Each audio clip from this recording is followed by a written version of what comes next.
మహాభారత భౌతిక యుద్ధంలో బంధుమిత్రులను కోల్పోవాల్సి వస్తుంది అనే కారణంగా అర్జునుడికి విషాదం కలిగిన సందర్భంలో కృష్ణుడి చేత విషాదానికి ఒక పరిష్కార మార్గంగా భగవద్గీత చెప్పబడింది అంటారు.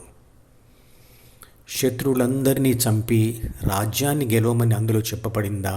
కాదు.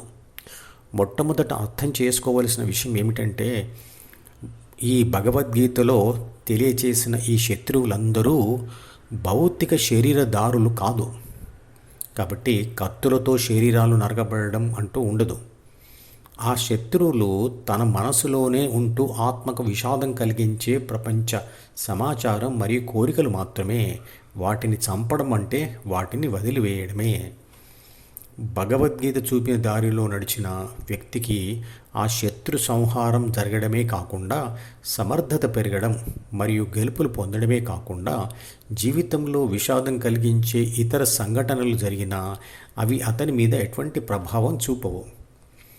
మనిషి శరీర మానసిక నిర్వహణ వ్యవస్థ ఎలా ఉందో తెలిపి దానినే ఉపయోగించుకొని శాశ్వత శాంతి ఆనందం పొందే పద్ధతిని భగవద్గీత చెబుతుంది. ఆ సాధన ద్వారా సనాతన ధర్మం సాధించబడుతుంది. సనాతన ధర్మం అంటే శాశ్వతమైనటువంటి ఆత్మ మాత్రమే. శరీర మాధ్యమం కలుధర్మ సాధనం అన్నారు. అంటే శరీరాన్ని కాపాడుకోకపోతే ఆ ధర్మం సాధించబడదు అని అర్థం. ధర్మ సాధనా పద్ధతియే ధ్యానం. ధ్యాన పద్ధతి మాత్రమే తెలుసుకొని ఆచరించాలి అని అనుకుంటే భగవద్గీతను సుమారుగా 1-2 పేజీలలో చెప్పవచ్చు. అది కూడా ఒకే ఒక్క వాక్యంలో చెప్పాలంటే ధ్యానం చేయండి అంటే చాలు. కానీ మనస్సు శరీర నిర్వహణ ధ్యాన పద్ధతి నియమాలు ఫలితం వివరాలతో అది 700 శ్లోకాలతో కూడిన గ్రంథంగా తయారైంది. అందులో సాధకుడిని ధ్యానం వైపు మళ్లించడానికి చేసే ప్రయత్నంతో చేసే వర్ణనే ఎక్కువగా ఉంటుంది. మహాభారత కాలం తర్వాత సుమారు 3000 సంవత్సరాలకు వేదవ్యాసుడు మహాభారతాన్ని రచించాడు అని చెప్తారు. మహాభారతమంతా నిజంగానే భౌతిక జీవన పోరాట వర్ణన. కానీ అందులో భగవద్గీత అనేది మాత్రం ఆధ్యాత్మిక స్థితిని పొందడానికి దారి చూపే మార్గం. ఈ భౌతికమైన విషయాన్ని మరియు అభౌతికమైన విషయాన్ని కలపడానికి వ్యాసుడు ఎన్నుకున్న సందర్భం మహాభారత యుద్ధం. ఎందుకంటే మహాభారతంలో కృష్ణుడి సలహా ప్రకారంగా అర్జునుడు భౌతిక యుద్ధం చేయాలి. ఆ యుద్ధ ఫలితంగా బంధుమిత్రులందరూ చనిపోతారు అన్నది అర్జునుడికి విషాదాన్ని కలిగించింది. అందువల్ల యుద్ధం చెయ్యను అనే అభిప్రాయానికి వచ్చాడు. అదేవిధంగా ఉండే ఆధ్యాత్మిక సంఘటన ఏమిటి అంటే, కృష్ణుడు అనబడే యోగా గురువు సలహా ప్రకారంగా అర్జునుడు అనే ధ్యాన సాధకుడు తన స్వంత మనసులోని ఆలోచనలతో ఆధ్యాత్మిక యుద్ధం చేయాలి. అంటే ధ్యానం చేయాలి.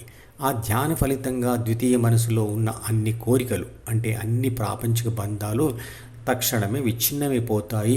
అంటే వెంటనే సన్యాస స్థితి వస్తుంది అనే ఊహనే అతనికి విషాదాన్ని కలిగించింది అని అనుకోవచ్చు. నిజానికి ఇలా విషాదం కలగడం అనేది తెలియనితనంతో వచ్చే ఒక ఊహ మాత్రమే. అందువల్ల ధ్యాన యుద్ధం చేయకూడదనే అభిప్రాయానికి వస్తాడు ధ్యాన సాధకుడు. మహాభారతం యొక్క భగవద్గీతలోని ఈ సంఘటన దగ్గర నుండే పరిస్థితి భౌతికత్వం నుంచి ఆధ్యాత్మికతకు మళ్ళుతుంది. ఇదే అసలైన టర్నింగ్ పాయింట్. ఇది భగవద్గీతలోని మొదటి అధ్యాయం దగ్గర జరుగుతుంది. ఇక 2వ అధ్యాయం నుంచి కృష్ణుడు ధ్యానం గురించి చెప్పిన విషయాలు ఉంటాయి. భౌతిక యుద్ధంలో బంధుమిత్రుల వియోగం అంటే చనిపోవడం అప్పటికప్పుడే జరుగుతుంది. కానీ ధ్యాన యుద్ధంలో అన్ని బంధాలు విచ్ఛిన్నమై సన్యాస స్థితి రావడానికి కొన్ని దశాబ్దాల సమయం పడుతుంది. అంటే అది సుమారుగా ముసలితనంలో వస్తుంది. అప్పటికి సన్యాసి స్థితి రావడం అనేది ఎంత అదృష్టమో ఆ వయసులో ఉన్న వాళ్ళకి అది తెలుస్తుంది. ముఖ్యంగా వృద్ధాశ్రమాల్లో ఉన్న వాళ్ళకి ఇంకా బాగా తెలుస్తుంది.